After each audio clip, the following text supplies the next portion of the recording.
સુરતની અંદર 3 કરોડનો બનેલો રોડ એક જ 2.5 થી 3 ઇંચ વરસાદમાં બેસી ગયો.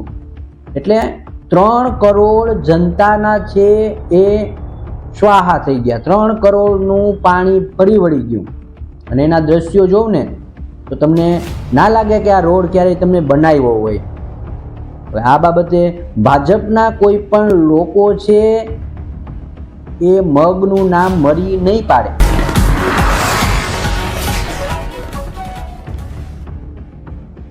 નમસ્કાર, હું છું મનીષ ડાકી અને આપ જોઈ રહ્યા છો ગુજરાત નેશનલ ટીવી ન્યૂઝ.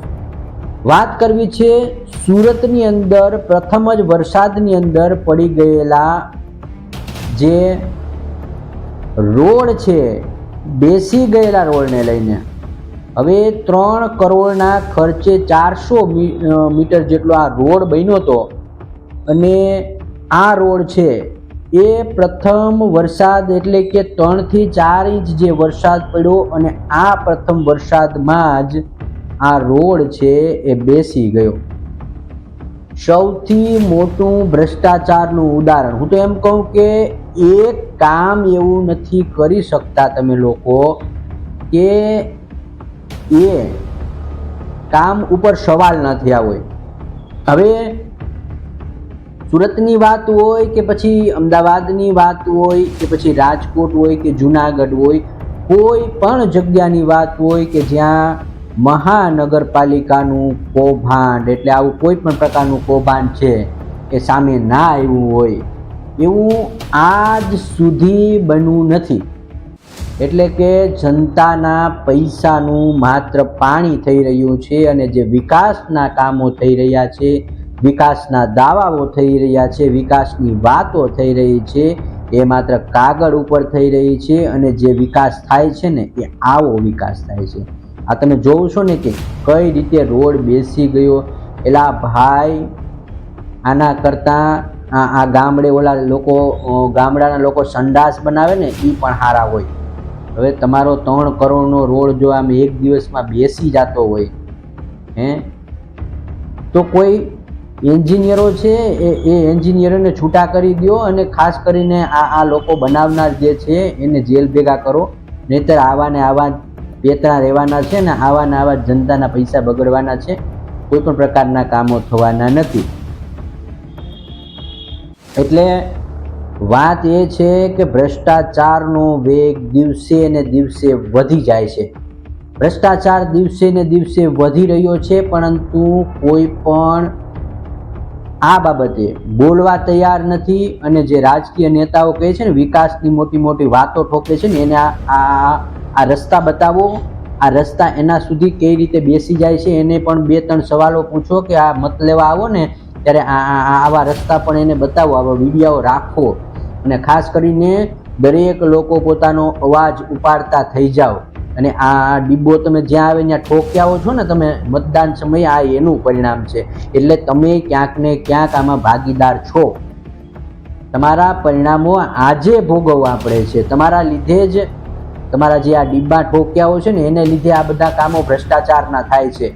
અને એ બાબતે તમારે કશું બોલવું નથી.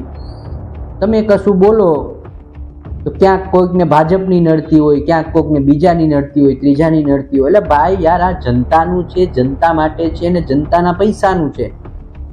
બાકી રાજકીય લોકો કે પછી કોઈ પણ અધિકારીઓ છે એ પોતાના ખિસ્સાઓ ગજવાઓ ભરવા માટે આવવાના છે, આવા કામો પાસ કરવાના છે અને એમાંથી જ એના ગજવાઓ ભરાવાના છે.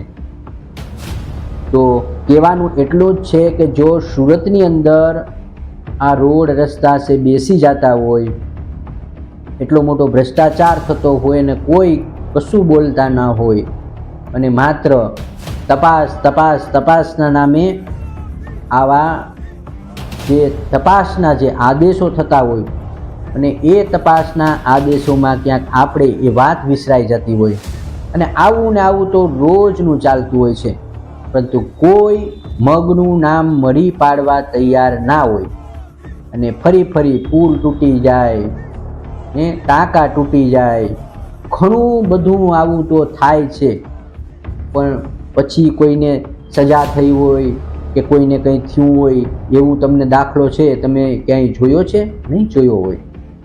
કેમ કે તમારા મગજમાં 2-3 દી હોય, જનતાને 2-4 દી પછી તપાસના નામે આ આંકડો કે આ જે પણ ઘટના બની છે એ જનતા સમક્ષથી, જનતા પાસેથી, જનતાના મગજમાંથી ભૂસી નાખવામાં આવે છે અને તમે લોકો ફરી એ જ ચૂંટણી સમયે એ જ લોકોને ફરી ડિબ્બા મારી આવો છો, 250 રૂપિયાના ગાંઠિયામાં વેચાઈ જાઓ છો અને પછી તમારે સારા રસ્તાની આશાએ તમે બેઠા હોય તો સારા રસ્તા તમને 250 રૂપિયાના ગાંઠિયામાં નથી મળવાના.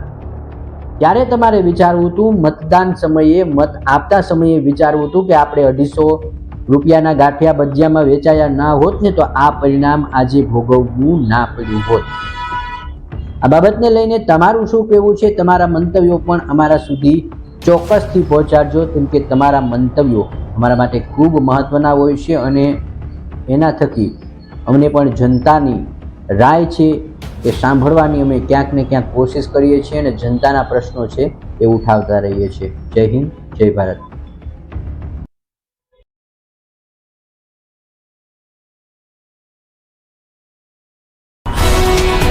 ગુજરાતભરના તાજા સમાચાર મેળવવા માટે અમારી ગુજરાત નેશનલ ટીવી ન્યૂઝને સબસ્ક્રાઇબ કરો, બેલ આઇકોન પર ક્લિક કરો.